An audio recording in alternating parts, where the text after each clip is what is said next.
Greek mythology, the little rascal Hermes. Maia was the daughter of Atlas and Pleione, and the most beautiful of the 7 sisters of the Pleiades. Maia was a very shy and reserved nymph, avoiding interaction with the other gods and preferring to keep to herself. She lived quietly in a cave on Mount Cyrene in Arcadia in southern Greece, trying to avoid outside attention. It was a cave so deep that even Hera didn't recognize it. But by chance, Zeus spotted Maia and fell in love with her beauty.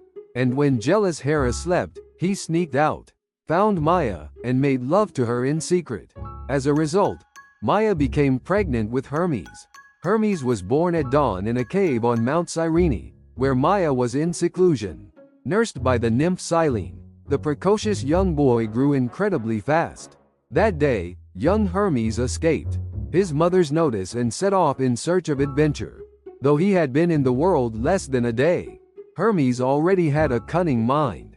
When he found himself in the pastures of the gods, Hermes impulsively stole 50 cows from Apollo, then still the herdsman of the gods. To hide the fact that he had stolen the cows, he wrapped all their hooves in bark so that they would not make a sound.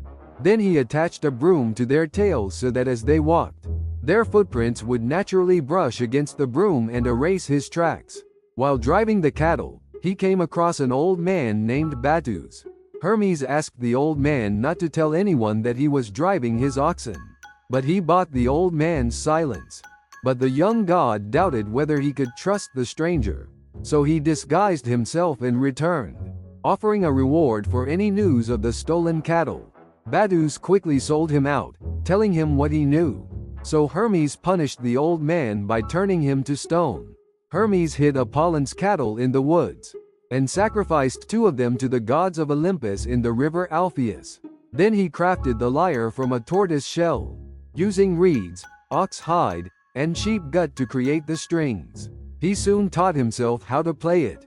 Hermes returned home, again put on his swaddling clothes, and lay down to sleep. Apollo, the god of music and prophecy, noticed his cattle were missing and immediately set out to find them. Using his divine powers, Apollo observed the tracks left by the cattle. He noticed something unusual: the tracks seemed to be moving backward.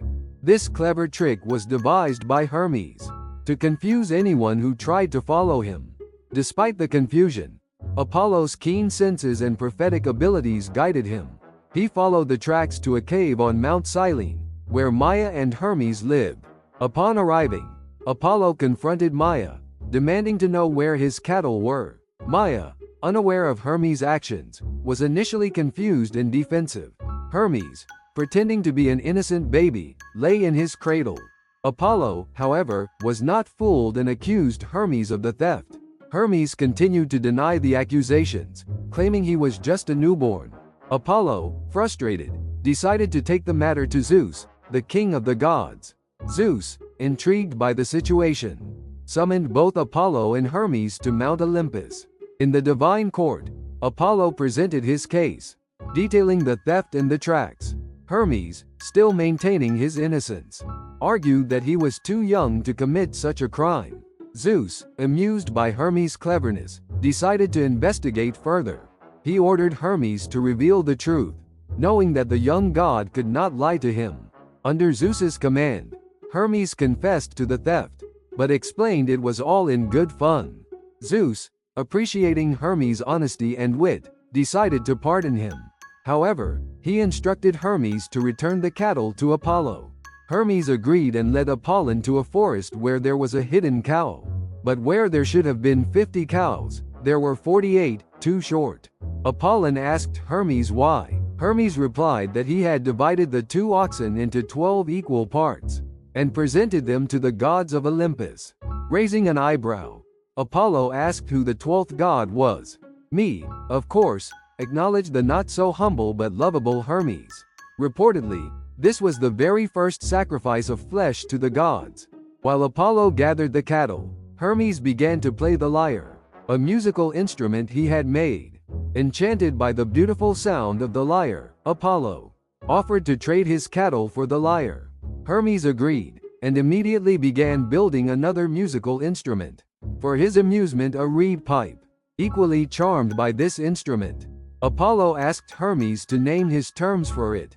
Hermes asked for the caduceus, a staff with 2 snakes entwined around it, the honor of being the god of shepherds, and to teach him how to tell the future with a pebble. Zeus called Hermes back to Olympus. He sternly admonished Hermes to never steal or lie again.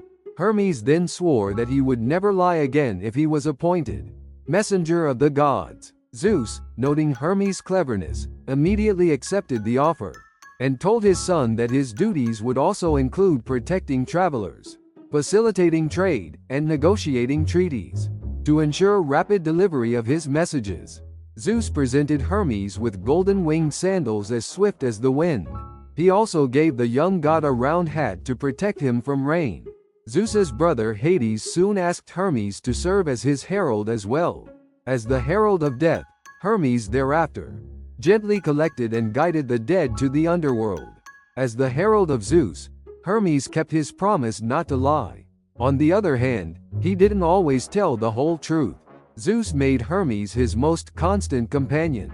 Whenever Zeus visited Earth, Hermes went with him. Though usually in disguise, Hermes often visited Earth on his own, too. Despite his roguishness, Hermes truly enjoyed helping travelers. Soon every traveler who became lost or suffered from some hardship called upon Hermes for help, and more often than not, the god swiftly arrived to deliver them.